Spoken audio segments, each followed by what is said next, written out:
श्री द्वारिकाधीश भगवान के घर एक पुत्र का जन्म हुआ। रुक्मिणी जी ने पहले पुत्र को जन्म दिया, इसका नाम है प्रद्युम्न।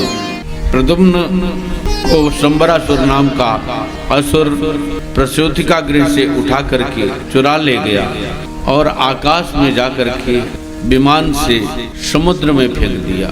समुद्र में एक मछली आकाश की तरफ मुख खोल करके जबाई ले रही थी, वह पुत्र उसी के मुख में गिरा और सीधे पेट में चला गया।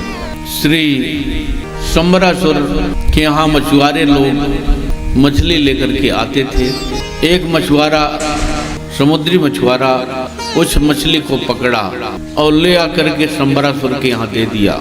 उसका पेट फाड़ा गया तो एक बालक निकला, उसने उस बालक को विद्यावती को दे दिया। शंबरासुर ने, विद्यावती शंबरासुर के यहाँ भोजन बनाने का कार्य करती थी। विद्यावती ने उस बच्चे का अच्छी तरह से पालन पोषण किया। श्री नारद जी महाराज एक बार आए और विद्यावती से कहते हैं, जिस पुत्र का तुम पालन पोषण कर रही हो वह और कोई नहीं, तुम्हारा पति है। जिस समय शंकर भगवान तपस्या कर रहे थे, कामदेव उनकी तपस्या को भंग करने के लिए गया। शंकर भगवान ने निहारा, कामदेव जल करके खाक हो गया।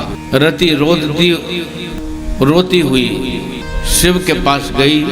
शंकर भगवान ने कहा, अब तो जो होना था हो गया, लेकिन तुम्हारा मिलना तुम्हारे पति से होगा जब कृष्णावतार होगा। जब जदुवंश कृष्ण अवतारा होई है हरण महामय भारा। कृष्ण पतनय होई है पति तोरा, वचन अन्यथा होई न मोरा। कृष्ण के पुत्र के रूप में तुम्हारा पति आएगा, शंबरासुर के यहाँ तुम्हारी भेंट हो जाएगी। आज तुम शंबरासुर के यहाँ रसोई का कार्य कर रहे हो और तुम्हारा जिसको पुत्र की तरह पालन पोषण कर रही हो यह तुम्हारा पति है।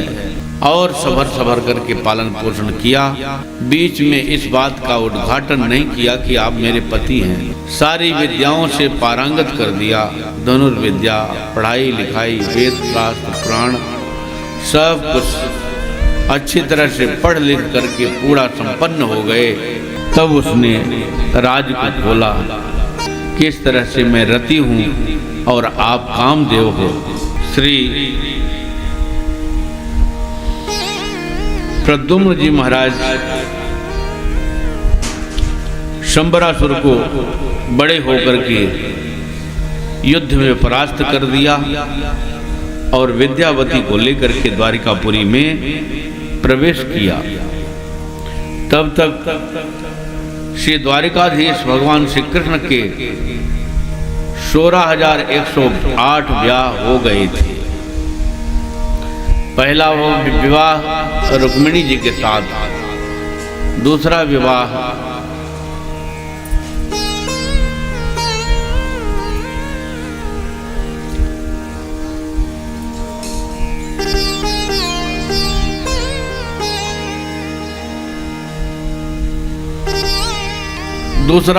जागवंती जी के साथ हुआ।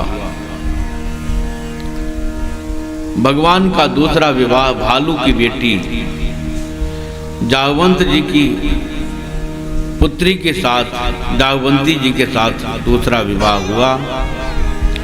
परीक्षित बड़ी उत्सुकता से सुन रहे हैं, बोले गुरुवर मेरी समझ में नहीं आया, भालू की पुत्री कृष्ण की पत्नी हुई, ऐसा कैसे? श्री सुखदेव जी महाराज कहते हैं, राजन द्वारिका में एक राजा आए थे जिनका नाम था सत्राजित। सत्राजित के पास एक बहुमूल्य मणि थी जिसका नाम था सम्यंतक मणि। सम्यंतक मणि का प्रभाव था जो 10 घंटे उसकी सेवा करे तो 8 भार सोना देगी। 8 भार सोना मतलब 2 कुंटल, 1 भार मतलब 25 किलो और 8 भार, इसका मतलब 2 कुंटल सोना। प्रत्येक दिन 2 कुंटल सोना जो मिलेगा जिसको, उसके पास कितना धन हो जाएगा।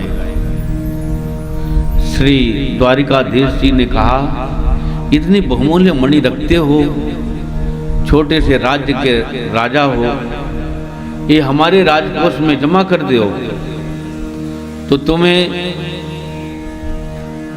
बहुत फल प्राप्त होगा। यहाँ से सारे समाज का